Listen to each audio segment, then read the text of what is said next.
Hello दोस्तों। NDA UPSC की latest live stream में आपका स्वागत है। तो गाइस, आज हम बात करने वाले हैं एक नए टॉपिक पर, शानदार टॉपिक पर, एकदम बेसिक लेवल से बात करेंगे। तो फोकस के साथ, फुल कंसंट्रेट के साथ कुर्सी की पेटियां बांध लीजिए, क्योंकि अब चलने वाला है एरोप्लेन। अब उड़ेगा एरोप्लेन यहाँ से आगे। तो क्या आज का टॉपिक बेसिक है? बिल्कुल बेसिक है। आज तो एकदम भर भर के कॉन्सेप्ट आएंगे और भर भर के कॉन्सेप्टों को दिमाग में स्कैन कराएंगे। कुर्सी की पेटियां बांध लीजिए। टाइम है नहीं है मेरे पास इतना। टाइम खराब करने के लिए, जीवन के लिए टाइम बहुत ही इंपॉर्टेंट है। ठीक है, तो एक एक मिनट को एकदम बेसिक से काम लेना चाहिए और एक एक मिनट की एकदम महत्वपूर्ण होती है अपनी लाइफ में। तो आज हम बात करेंगे नए टॉपिक पर। नया टॉपिक है आपका the star of life circle, यानी तारे का जीवन चक्र। इस तारे का जीवन चक्र अपनी लाइफ से रिलेटेड करेंगे कि हमारी भी लाइफ ऐसे ही गुजरती है जैसे इस तारे की लाइफ रिलेटेड से गुजरती है। तो इस जो हमारा जो तारा होता है, इसकी स्टेट कैसी कैसी अवस्थाओं से गुजरती है, उसे हम बात करेंगे एकदम डीप लेवल से। तो मैं चैप्टर को चालू करता हूँ आज के टॉपिक को। मतलब चैप्टर ये एक तरह का। तो सबसे पहले हम बात करेंगे टॉपिक का नाम दोबारा से, तारे का जीवन चक्र। ठीक है, अब बात करेंगे हम कि ये फिगर क्या है। ये सर्दी का मौसम आ रहा है, क्या ये अंडे हैं? नहीं, ये अंडे नहीं है। ये कुछ फिगर है जिसकी, इस फिगर की तुलना आप इस फिगर से कर सकते हैं। ठीक है, ये वास्तविक फिगर नहीं है। ठीक है, ये एक पर्टिकुलर फिगर है। वैसे रियल फिगर तो ये है। ठीक है, इसी फिगर को मैं समझाऊंगा आपके लिए इस बोर्ड पर, क्योंकि ये स्मार्ट बोर्ड है नहीं है, एक नॉर्मल बोर्ड है। ठीक है, तो सबसे पहले हम बात करते हैं ये क्या है। ये है आपका नेबुला। नेबुला, ठीक है, इसको कहते हैं हम निहारका। निहारका का निर्माण किससे हुआ है? निहारका का निर्माण हुआ है स्टार से। कैसे? सबसे पहले पिछले टॉपिक को याद कीजिए।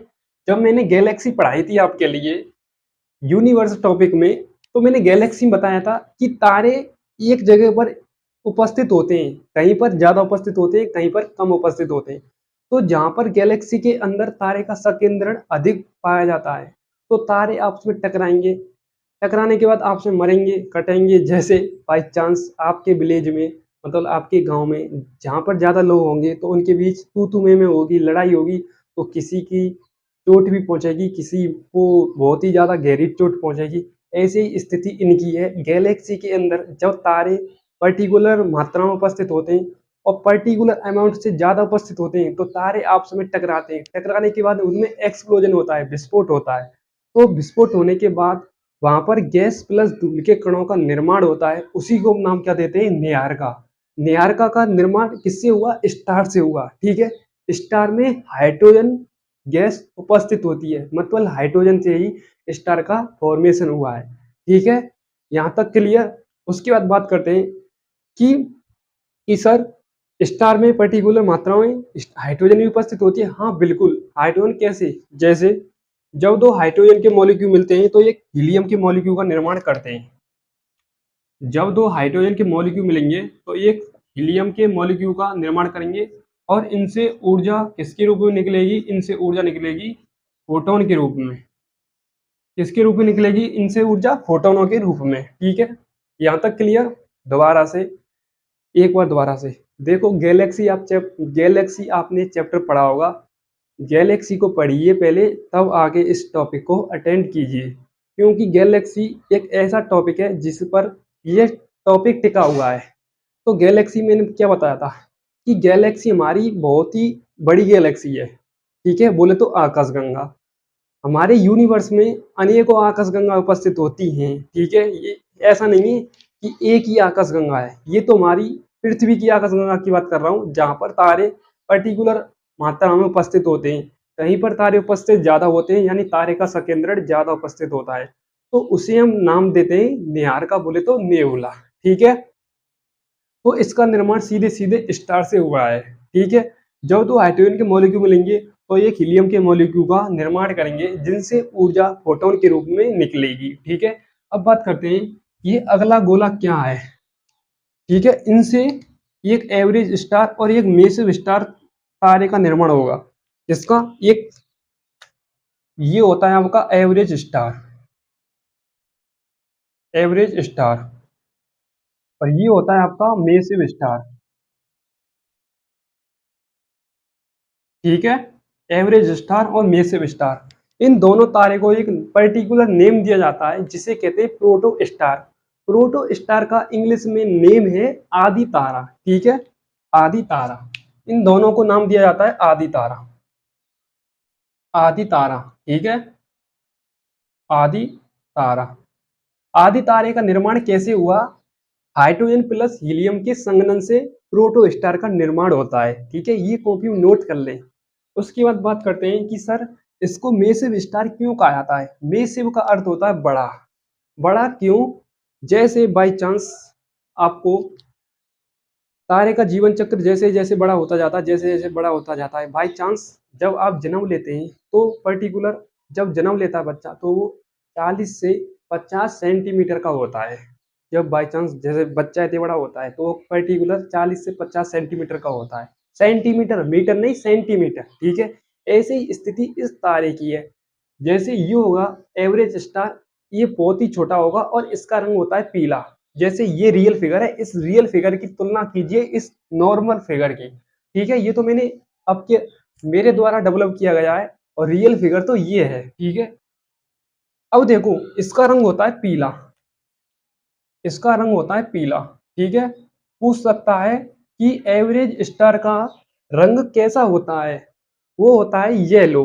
ठीक है, और इसका भी पूछ सकता है कि जब न्यारका का निर्माण होता है, न्यारका के बाद जब तो तारे का निर्माण होता है जैसे average star plus massive star, तो पर्टिकुलर इनका नेम क्या है, इन दोनों को किस नाम से जाना जाता है? तो इनको नाम दिया जाता है प्रोटो स्टार यानी आदि तारा। आदि तारे का निर्माण कैसे हुआ? हाइड्रोजन प्लस हीलियम के संगमन से। ठीक है, यहाँ तक क्लियर, एकदम बेसिक लेवल से पढ़ा रहा हूँ मैं आपको। अब बात करते हैं कि सर ये क्या है और ये क्या है। अब देखो मैं दोबारा से इस फिगर को एक बार दोबारा से इसका रूप देता हूँ दोबारा से। देखो ये क्या है और ये क्या है। अब देखो बाई चांस जब दो हाइड्रोजन के मॉलिक्यूल आपस में मिलेंगे तो एक हीलियम के मॉलिक्यूल का निर्माण करते हैं। ठीक है, क्लियर यहाँ तक। और तारा हाइड्रोजन से ही मिलकर बना होता है। ठीक है, यहाँ तक क्लियर। अब बात करते हैं कि ये क्या है। ये होता है आपका पर्टिकुलर नेम, इसका पर्टिकुलर नेम है, इसका नाम होता है planetary nebula. Planetary nebula, P N direct. और इसका नाम होता है सुपरनोवा। नहीं, इसका नाम होता है रेड जाइंट और इसका नाम होता है super red giant. Super red giant, यहां तक क्लियर। अब देखो इनका नाम रेड जाइंट और सुपर रेड जाइंट क्यों दिया गया? रेड जाइंट तारा एक तरह का दानव तारा होता है, इसका दानव तारा क्यों नाम दिया गया? जब देखो जब दो हाइड्रोजन के मॉलिक्यूल मिलेंगे तो एक हीलियम के मॉलिक्यूल का निर्माण करेंगे। इसके अंतर्गत हो रही थी न्यूक्लियर फ्यूजन की अभिक्रिया। जैसे ही इसका तापमान गिरा तो उससे ही रेड जाइंट और सुपर रेड जाइंट तारे का निर्माण हुआ। और इसमें ग्रेविटेशनल एरिया, गुरुत्वाकर्षण बल जो होता है ना, वो इसमें पर्टिकुलर मात्रा में कम हो गया। बिल्कुल कम नहीं हुआ, बिल्कुल कम नहीं होगा, मतलब पर्टिकुलर मात्रा में कम हो गया। तो इससे इसकी रेड जाइंट तारे की सरफेस फैलनी चालू हो गई, क्योंकि इसका गुरुत्वाकर्षण बल जो होता है ग्रेविटेशनल, जो मतलब पर्टिकुलर अलग सा नेम है उसका। तो गुरुत्वाकर्षण बल होता है ना आपका, जो 9th 11th फिजिक्स में आपको पढ़ने को मिलेगा, 9th चैप्टर है। जैसे ही गुरुत्वाकर्षण बल कम होता है तो इसकी सतह, जो इसकी बाह्य सतह होती है, आउटर सतह होती है, तो इसकी सतह फैलना चालू हो जाती है। और फैलना चालू हो जाती है तो इसके पास जितने भी तारे होते हैं, जितने भी प्लेनेट होते हैं, जितने भी ग्रह होते हैं, जितने भी उपग्रह होते हैं, तो उनका ये दुश्मन बन जाता है। इसलिए इसका नाम पर्टिकुलर नेम है लाल दानव तारा। ठीक है, इसको नाम दिया जाता है रेड जाइंट तारा। ये होता है रेड जाइंट तारा क्योंकि इसकी सरफेस फैलती जा रही है, किसके कारण? गुरुत्वाकर्षण बल के कारण। जैसे गुरुत्वाकर्षण बल कम होगा तो इसकी सतह फैलेगी, इसलिए इसका नाम रेड जाइंट तारा यानी सुपर रेड जाइंट तारा। ठीक है, जैसे इसकी सतह और फैल जाएगी तो इसमें होगा एक्सप्लोजन, जिसको नाम देंगे सुपरनोवा एक्सप्लोजन। ये होता है सुपरनोवा एक्सप्लोजन। ठीक है, supernova explosion, supernova explosion. Explosion का पर्टिकुलर हिंदी में अर्थ होता है विस्फोट। जैसे ही इसकी सतह होती है तो विस्फोट होता है। बाई चांस कंपेयर करें आपके क्रोध से। जैसे ही आपको क्रोध बढ़ता जाता है, क्रोध बढ़ता जाता है, इंक्रीज होता जाता है, एक पर्टिकुलर मात्रा से जब ज़्यादा निकल जाता है क्रोध, तो पर्टिकुलर उस स्थान पर मतलब लड़ाई दंगा चालू हो जाते हैं। ऐसे ही इसकी स्थिति है, जैसे ही पर्टिकुलर मात्रा में इसकी सरफेस फैलती जाएगी, तो ये ग्रह प्लस उपग्रह प्लस प्लेनेट प्लस जितने भी इसके आसपास कॉस्मिक ऑब्जेक्ट है, उनका ये दुश्मन बन जाता है। ठीक है, बाई चांस आपका देखो सूरज, सूरज से आप कंपेयर कर सकते हैं। सूरज की एज होती है 10 बिलियन, 10 बिलियन, ठीक है। उसमें से 5 ईयर बिलियन कंप्लीट हो चुकी है, तो उसकी सतह बची है वो लास्ट 5 बिलियन। जैसे ही उसकी 5 बिलियन एज कंप्लीट हो जाएगी, जिसके आसपास, किसके आसपास, सूर्य के आसपास जितने भी ग्रह हैं, जैसे बुध, शुक्र, पृथ्वी, मंगल, बृहस्पति, शनि, अरुण, वरुण, वैसे प्लूटो एक ग्रह है, वो बौना ग्रह है। तो ये सूरज, इसकी एज फिनिश हो जाएगी, तो ये इन ग्रहों का दुश्मन बन जाएगा, इनको ये अपने अंतर्गत समा लेगा। ये एक तरह के लाल दानव तारे का निर्माण करेगा, मतलब ये एकदम दुश्मन बन जाएगा। किसके? सूर्य। किसका दुश्मन बनेगा? देखो ग्रह का बनेगा। 8 ग्रह जैसे शुक्र है, आपका शनि है, बुध है, ये जितने भी 8 ग्रह है ना, इनका ये दुश्मन बन जाएगा जब जिसकी एज पूरी कंप्लीट हो जाएगी।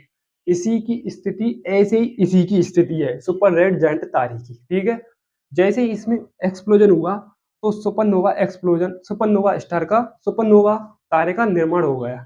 ठीक है, ये दोनों सुपरनोवा ही तारे होते हैं एक तरह के। ठीक है, जैसे ही इसमें एक तारा मतलब एक्सप्लोजन होगा, तो एक पर्टिकुलर अवशेष बचेगा। अवशेष देखो इस फिगर को देखो, आप रियल फिगर को देखो।